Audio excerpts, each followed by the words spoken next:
আমি বিমলদার কাছে যাবো। বিমলদা, খুব ভালো করে বুঝুন, মানে আপনি অধ্যাপক মানুষ, প্লাস পাশাপাশি আপনি রিসার্চও করেছেন এবং হিউম্যান সাইকোলজি আমরা এখানে যারা বসে আছি প্রত্যেকে কম বেশি জানি।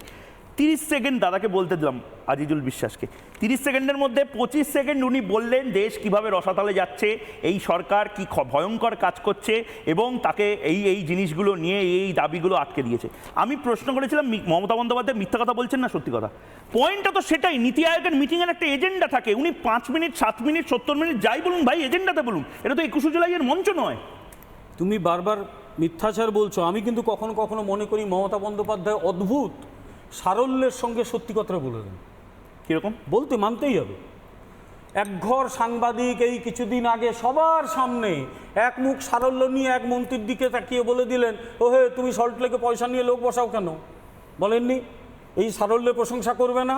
তারপর সেই মন্ত্রী মেনে নিলেন, কারণ আমি মন্ত্রী, আমি বলতাম আপনি কেন এসব কথা বলছেন, আমি এই কাজ করিনি।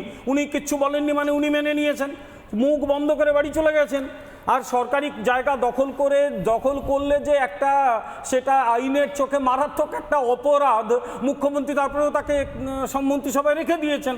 তুমি এই সরলতা পাবে কোথাও পাবে না। সুতরাং এই সারল্যের দিকে নজর দাও। আরেকজন মন্ত্রী এ রাজ্যে, তিনি নাকি মন্ত্রিসভায় 2 নম্বর, তিনি সবাইকে বলে দিলেন যারা মুসলিম হয়ে জন্মায়নি সবকটা দুর্ভাগা, এবং দাওয়াতে ইসলাম দিলেন। উনি বম্বে যেতে একজন জিজ্ঞেস করেছিল, আপনার একজন মন্ত্রী বললেন আমি তো শুনিনি। সত্যি শোনেননি, সরলতার সঙ্গে বলে দিলেন। এই সারল্যের তুমি প্রশংসা করবে না? আর একটা বলি, বাংলাদেশ নিয়ে উনি সরলতার সঙ্গে ইউএন কনভেনশনের কথা বলেছিলেন।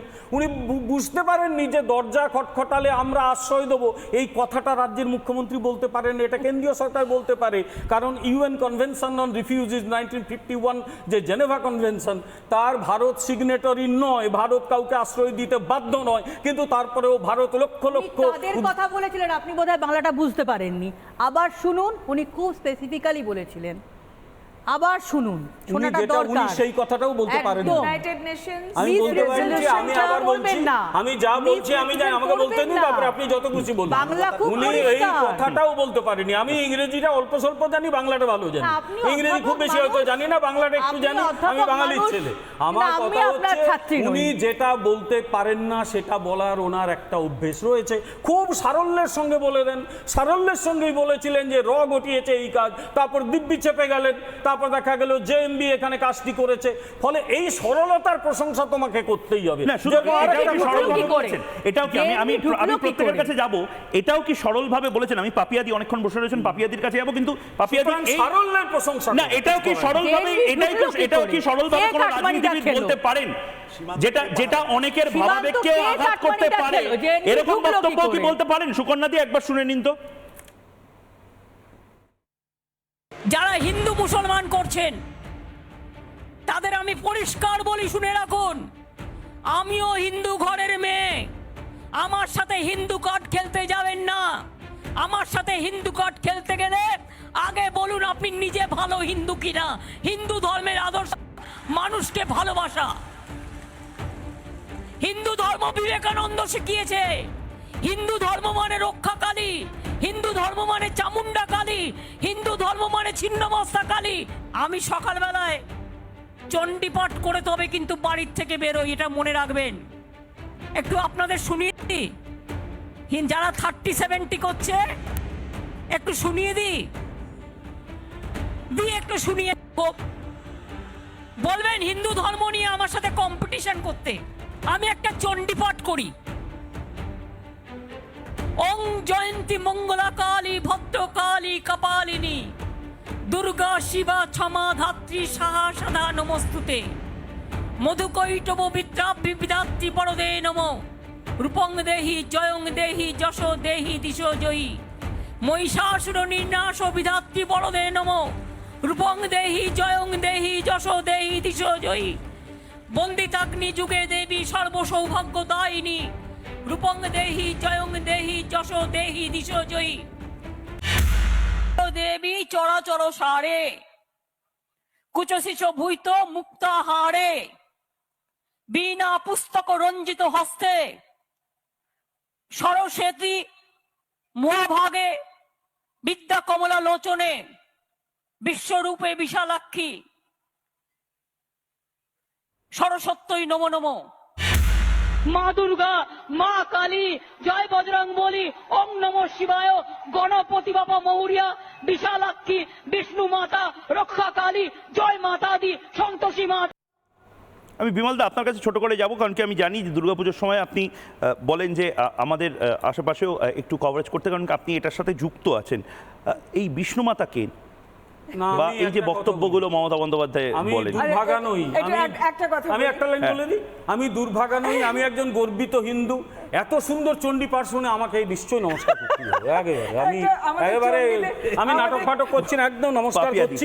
এই চণ্ডী পাঠ আমি আবার শুনতে চাই, এবং আমি কোথাও দেখতে চাই স্বামী বিবেকানন্দ কোথায় বলেছিলেন হিন্দু ধর্ম মানে ছিন্নমস্তাকালী।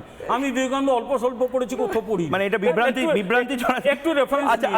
আচ্ছা পাপিয়াদি, আপনি তো বহু যাত্রা, সিরিয়াল, সিনেমা, কত কম জানি, প্রচুর আপনাকে এই সংলাপগুলো বলতে হয়েছে। আমি কত কম জানি। পাপিয়াদি, একটা চণ্ডীতে আছে, ইয়া দেবী সর্বভূতেষু বিষ্ণু মায়েতি শব্দিতা নমস্তস্মৈ নমস্তস্মৈ নমস্তস্মৈ নমঃ নমঃ। অর্থ হচ্ছে বিষ্ণু মায়েতি, মানে বিষ্ণুর মা হিসেবে শব্দিতা, মানে পরিচিতা, তাকে আমরা নমস্কার করছি। উনি বিষ্ণু মাতা কেন বলেন আমি জানি না, হয়তো কখনো ওনার মাথায় ঢুকেছে বিষ্ণু মায়েতি, অর্থাৎ বিষ্ণু যাকে মা হিসেবে দেখেন তিনি। কারণ বিষ্ণুর চোখে, এই চোখের এখানে মহামায়া বসেছিলেন। যখন মধু কৈটবকে হত্যা করতে হবে, তখন মহামায়া এইখানে বিষ্ণুর মাথার এখানে, উনি তো শয়ানে ছিলেন, মহাশয়ানে ছিলেন।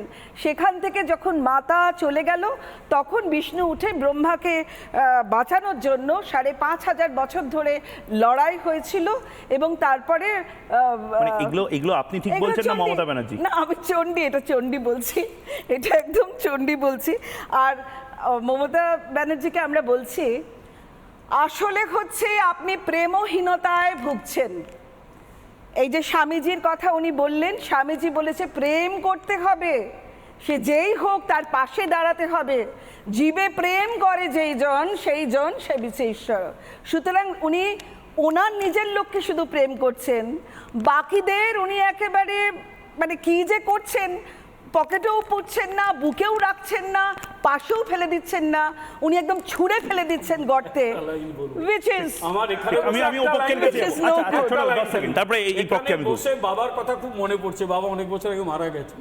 উনি বলতেন, যে জানে সে বলবে নষ্টস্য কা অন্যাগতি, আর যে জানে না সে বলবে নষ্টস্য কান্নাগতি। এখানে নষ্টস্য কান্নাগতি হচ্ছে। এখন বাঙালিকে দেখে নষ্টস্য কাঁদো বাঙালি, যাকে জিতিয়েছো কাঁদো বসে বসে। আরেকটা কথা আমি ওনাকেই বলতে চাচ্ছি। কাকে? মমতা ব্যানার্জি। আচ্ছা, কারণ উনি এত জানেন, তো ওনাকেই একটু বলছি। ঈশ উপনিষদে প্রথম যে ঈশবস্যমিদং সর্বং যৎকিঞ্চ জগত্যং জগৎ তেন তক্তেন ভুঞ্জিতা মা গৃধ কস্যচিৎ ধনম। মা গৃধ, এই কথাটি আপনার জানা নেই। অন্যের ধনে মা মানে না, গৃধ মানে লোভ করবেন না, কস্যচিৎ কখনো কারোর ধনম।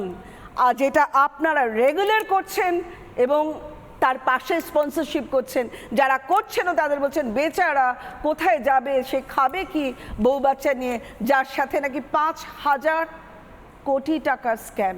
বেশ।